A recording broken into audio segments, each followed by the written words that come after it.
ಕಮ್ಮಿ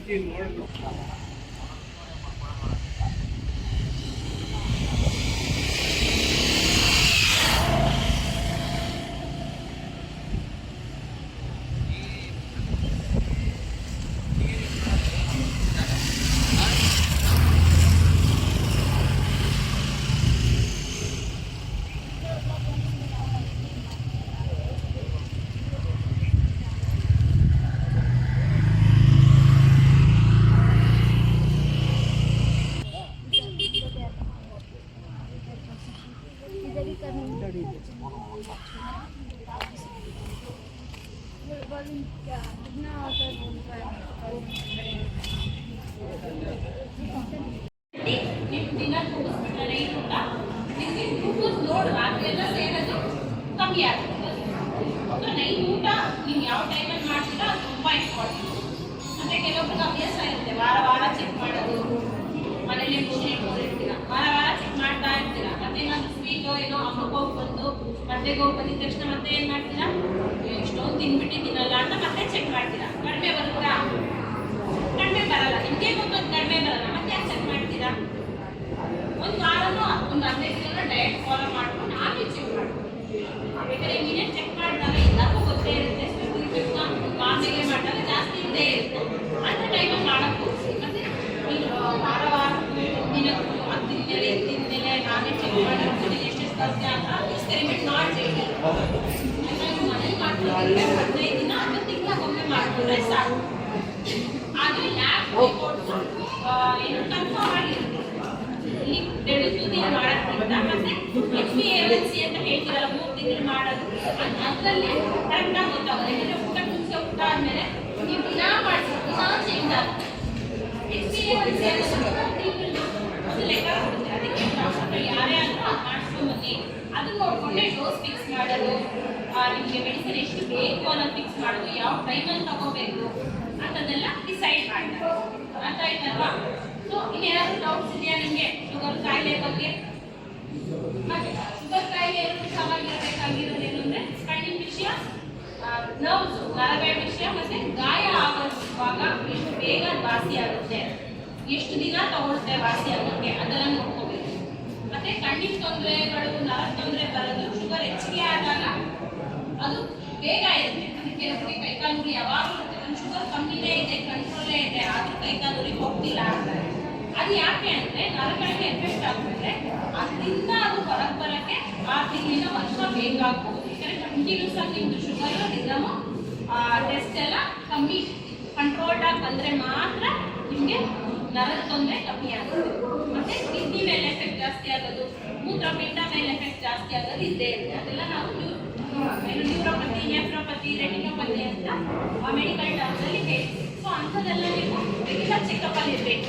6 ತಿಂಗಳಿಗೊಮ್ಮೆ ಶುಗರ್ ಇರೋರು ಕಣ್ಣಿನ ಚೆಕ್ ಮಾಡಿಸ್ಬೇಕು. ಯಾಕಂದರೆ ಗ್ಲಾಕೋಮಾ ಅಂತ ಒಂದು ಕಾಯಿಲೆ ಇದೆ. ಅದು ಶುಗರ್ ಇರೋರಲ್ಲಿ ಬೇಗ ಬಂದಿಲ್ಲ, ಬರಬೇಕಂತ ಇಲ್ಲ, ಅದು ಒಂದು ಅರಿವಿಗೆ ಅಷ್ಟೇ. ಮಾಡಿಸಿದ್ರೆ ನೀವು ರೆಗ್ಯುಲರ್ ಆಗಿ ಮಾಡಿಸ್ತಾ ಇದ್ರೆ ರೋಗ ಇದ್ದರೆ ಬೇಗ ನಿಮಗೆ ಗುರುತು ಸಿಗುತ್ತೆ. ಅದಕ್ಕೋಸ್ಕರ ಟೆಸ್ಟ್ ಮಾಡಿಸೋದಾಗಿ ನೀವೇನೋ ಒಂದು ಎಕ್ಸ್ಟ್ರಾ ಮಾಡಿಸ್ತೀರಾ ಅಂದರೆ ನಿಮಗೆ ಔಷಧಿ ಕೊಡಬೇಕು, ನಿಮ್ಗೆ ಅಮೌಂಟ್ ಬರಬೇಕು ಅನ್ನೋಕ್ಕೋಸ್ಕರ ಅದು ಇರ್ತದೆ. ಅದರಿಂದ ಬೇಗ ನೀವು ಇಲ್ಲದೆ ಯಾವಾಗಲೂ ದೊಡ್ಡದಾಗಿ ಆಸ್ಪತ್ರೆಗಳಾಗಿ ಸೀರಿಯಸ್ ಆಗೋದ್ರಿಂದ ಮೊದಲನೇ ಹಂತದಲ್ಲೇ ವಾಸಿ ಮಾಡಬೇಕು. ಅದಕ್ಕೋಸ್ಕರ ರೆಗ್ಯುಲರ್ ಚೆಕಪ್ ಇರಬೇಕು. ಇಂಥದ್ದೆಲ್ಲ ಗಾಯನೂ ಅಷ್ಟೇ, ಆದಷ್ಟು ಗಾಯ ಬೀಳೋದು ಸುಸ್ಕೊಳ್ಳೋದು ಅವಾಯ್ಡ್ ಮಾಡ್ಕೋಬೇಕು. ಬೇರೆ ಏನಾದರೂ ನಿಮಗೆ ಪ್ರಶ್ನೆ ಇದೆಯಾ? ದಿನಕ್ಕೆ ಒಂದು ಟೈಮ್ ಮಾತ್ರ ಅನ್ನ ಇಟ್ಕೊಳ್ಳಿ. ಒಂದು ಟೈಮ್ ಬೇರೆ ಇಡ್ಲಿ ದೋಸೆ ಅವಲಕ್ಕಿ ತಿಂದರೆ ಮಧ್ಯಾಹ್ನನೂ ಅನ್ನ ತಿನ್ನಕ್ಕೆ ಹೋಗ್ಬಿಡಿ. ನೈಟ್ ಯಾವುದೇ ಕಾರಣಕ್ಕೂ ಅನ್ನ ತಿನ್ನಬೇಕು. ದಿನದಲ್ಲಿ ಒಂದೊಂದು ಮಾತ್ರ ಇತ್ತು ಅನ್ನ. ಇಲ್ಲಂದ್ರೆ ಯಾವತ್ತೋ ದಿನ ತಿಂದರೆ ಬಾಡಿಗೆ ಮತ್ತು ಜಾಸ್ತಿ ಆದಂಗೆ ನನಗೆ 1 ಟೈಮ್ 200 ಗ್ರಾಮ್ಸ್ ಜಾಸ್ತಿ ಇಟ್ಕೊಂಡ್ಬಿಡಿ. ಆದಷ್ಟು ಒಂದು ಸ್ವಲ್ಪ ಪಲ್ಯ, ತರಕಾರಿ ಪಲ್ಯ, ಸಲಾಡ್ ಅಂತ ಅದು ಜಾಸ್ತಿ ಬರ್ತದೆ.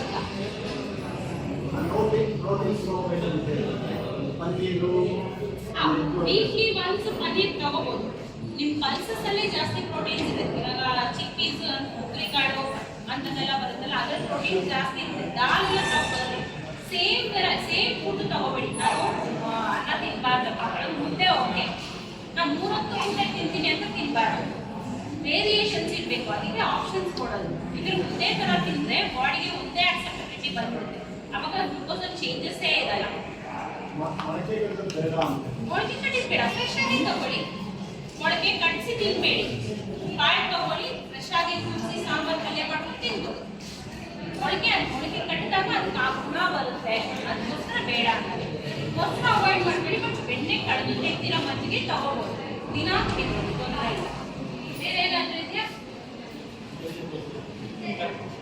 ಯಾವ್ದಾದ್ರು ಏನಾದರೂ ಪ್ರಶ್ನೆ ಅಂದರೆ ಕೇಳ್ಬೋದು. ಮೊಳಕೆ ಕಾಳು ಬೇಡ, ಡೈರೆಕ್ಟ್ ಆಗಿ ಕಾಳನ್ನ ಉಸ್ಲಿ ಮಾಡ್ಕೊಂಡು ಕೂಗಿಸ್ಕೊಂಡು ತಿನ್ಬೋದು. ಬೇಯಿಸಿ ತಿಂದಷ್ಟು ಒಳ್ಳೆಯದು, ಇವಾಗ ಜಾಸ್ತಿ ಆಗುತ್ತೆ. ಅದಕ್ಕೆ ಹಸಿದು ಬೇಡ, ನೀಟಾಗಿ ವಾಶ್ ಮಾಡಿ ಬೇಯಿಸಿ ಹಣ್ಣುಗಳು ಇವಾಗ ಪಪ್ಪಾಯ, ಆಪಲು, ಏಲಕ್ಕಿಕಾಯಿ, ಸೀಬೆಹಣ್ಣು, ಸೌತ ಹಣ್ಣು, ಬೆಟ್ಟದ ನೆಲ್ಲಿಕಾಯಿ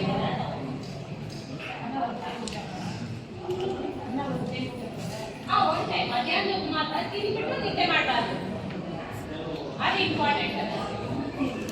ತಿಂದ್ಬಿಟ್ಟು ಮಲ್ಕೊಳ್ಳೋದು, ತಿಂದ್ಬಿಟ್ಟು ರೆಸ್ಟ್ ಮಾಡೋದು ಅಂತಲ್ಲ. ಸ್ವಲ್ಪ ನಾನು ಫಿಸಿಕಲ್ ಆಕ್ಟಿವಿಟಿ ಇರಬೇಕು.